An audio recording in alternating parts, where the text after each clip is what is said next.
Boa noite, bom dia, boa tarde, conforme o fuso horário das vossas nações, amadas amigas e amigos, e vamos continuar, que a noite parece que vai prometer hoje outra vez. Parece que é para continuar a ler. Artigo 3, reflexões sobre as 7 idades da Igreja Cristã. As 7 idades da Igreja Cristã. Combinações dos sucessos indicados pelos selos, trombetas e cálices. Temos visto na história profética do Sagrado Apocalipse o nascimento e progressos do cristianismo, com o seu feliz complemento, que depois da consumação do século se termina em o seu estado permanente da gloriosa eternidade. Vimos também os sucessos mais notáveis que aconteceram por todo aquele espaço de tempo na Igreja Cristã e que formam o plano econômico de Jesus Cristo, governador supremo da mesma Igreja.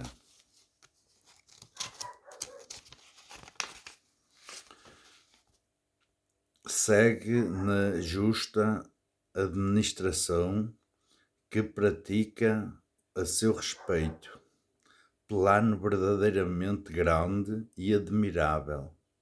E ele consiste em 3 partes, compreendidas nos selos, trompetas e cálices. As trompetas nos mostram as duras provas a que o Divino Salvador quis expor o seu povo, e os cálices nos representam os flagelos que ele descarregou sobre os seus inimigos. Vê-se, pois, claramente nestas 2 partes a providência de Deus a respeito da sua Igreja. Porém, como esta providência não se apresenta por um modo claro, deve ser não se representa, mas aqui diz presenta, isto é antigo, claro, debaixo dos mesmos selos. Precisa-se de alguma ilustração para a descobrir. Nós ali dizíamos aparecer o Cordeiro.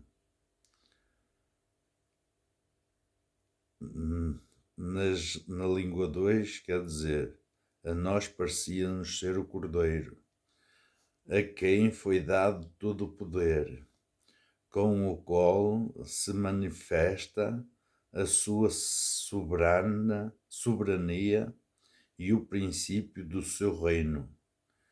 E este fio nos conduz à inteligência do fim geral dos mesmos selos, e com efeito ali vemos a Jesus Cristo começar a obra da formação e estabelecimento da sua Igreja, obra que foi continuando em todas as idades seguintes, mas assim como todo príncipe que intenta conquistar e formar um novo reino, encontra necessariamente muitos obstáculos que remover,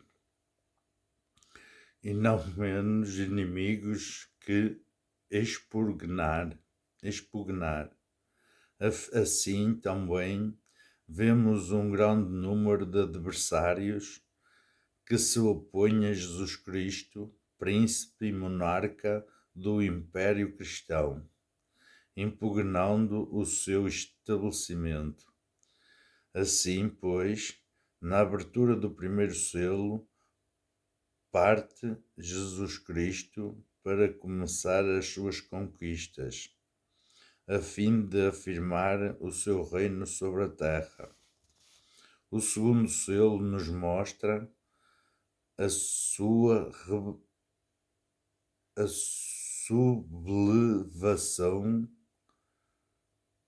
sublevação de um corpo numeroso de hereges arianos,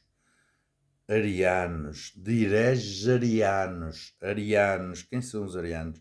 Que se rebelarão contra Jesus Cristo, intentando despojá-lo de uma parte do seu reino.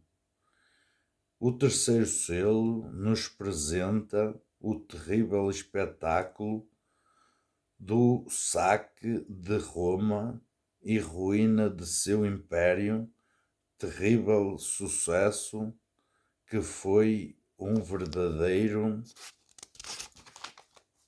triunfo de Jesus Cristo sobre aquela potência soberba, protetora da monstruosa idolatria. O quarto selo nos faz ver a elevação de outro poderoso adversário de Jesus Cristo, qual foi maçonaria, qual foi máxima que, ou máxima, que com efeito lhe roubou uma grande parte de seus domínios. O quinto selo nos apresenta os mártires da quinta idade, os quais se promete o castigo dos seus perseguidores e condecorando-os no mesmo tempo com a púrpura régia da imortalidade e gloriosa coroa no céu.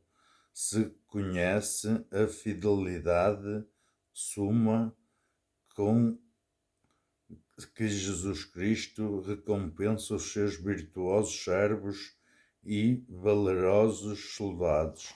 O sexto selo nos descobre os prodígios extraordinários e finais espantosos que Jesus Cristo põe tudo em confusão no céu e na terra. E o mesmo Senhor, por todos eles, dos prodígios finais, enchendo de terror aos ímpios, procura reduzi-los à devida submissão e formar deles uns obedientes vassalos, a fim de os salvar no próximo dia do juízo.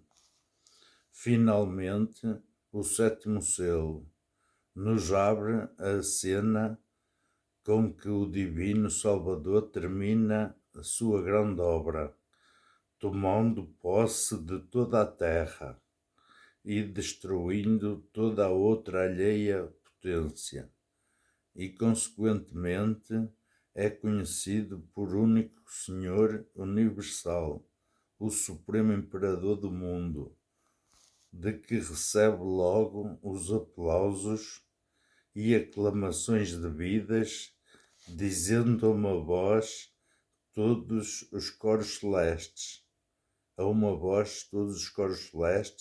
o reino deste mundo passou para o Senhor e para seu Cristo, que reinará pelos séculos dos séculos. Assim se compreende debaixo dos 7 selos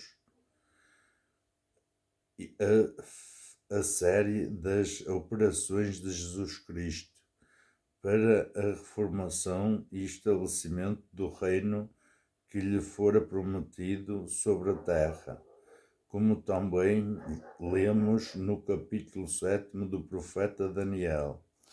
E eu considerava estas coisas, diz ele, O vi como ao Filho do Homem. O vi como ao Filho do Homem, que vinha com as nuvens do céu, chegando-se ao antigo dos dias, lhe foi por ele dado o poder, e honra e o reino, e todos os povos, todas as línguas e todas as tribos o servirão. O seu poder eterno não lhe será tirado, nem o seu reino será jamais destruído. Tal é a história indicada pelos 7 selos, com que esta está fechado o presente livro, aonde o divino monarca, o Filho do Homem, traçou todo o plano da empresa que resolvera executar no decurso das idades futuras.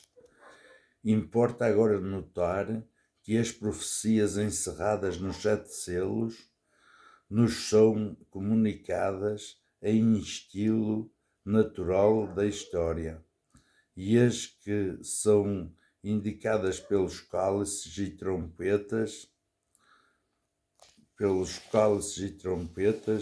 acham-se expressas debaixo de misteriosas alegorias, e a razão da diferença parece ser esta, porque os selos nos apresentam uns fatos meramente históricos, em cuja o estilo deviam ser descritos, e o estilo das trompetas alegórico, porque anunciando à Igreja as perseguições que tinha de padecer, uma noção geral daquelas calamidades, dada como em figura podia ser útil o suficiente, em vez de que uma relação clara e circunstanciada daquelas mesmas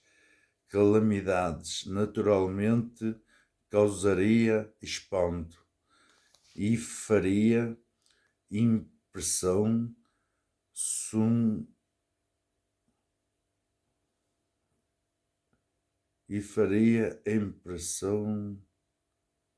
fundada, deve ser fundada nos espíritos. Da mesma sorte, se os castigos anunciados pelos cálices fossem claramente expressos e individualmente referidos, poderia suceder que alguns ímpios elevassem a sua louca malícia até o ponto de querer fazer inúteis os decretos de Deus, opondo-se à sua execução. Eis aqui, pois, o motivo de virem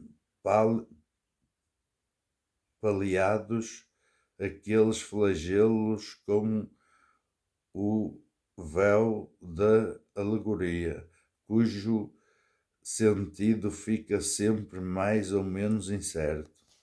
E não é isto mais que bastante para agradecermos a Deus um tão grande benefício. Ele aqui nos propõe toda a dispensação das graças do Divino Salvador, e que instruções mais úteis e mais eficazes para nos fazer admirar a suma bondade daquele administrador supremo, contemplar a sua sabedoria e temer a sua justiça. Portanto, pois, para mais firmar esta justa consideração, vamos agora fazer algumas reflexões em cada uma das 7 idades. sob a primeira idade da Igreja Cristã. Na primeira idade, na, igreja, na primeira idade da Igreja Cristã, que compreende pouco mais de 300 anos, vimos o Evangelho, 300 anos da data deste livro. Vimos o Evangelho pregado na maior parte do mundo então conhecido, apesar das conjurações da terra e do inferno, que para se lhe oporem se coligarão como de mão comua, com dois M's, comua, de mão comum, não sei, comua. Mas o poder divino se mostrou sempre a seu favor, confundindo a todos os inimigos da santa religião. Os milagres eram tão frequentes que cada dia se fazia notável por alguma extraordinária maravilha que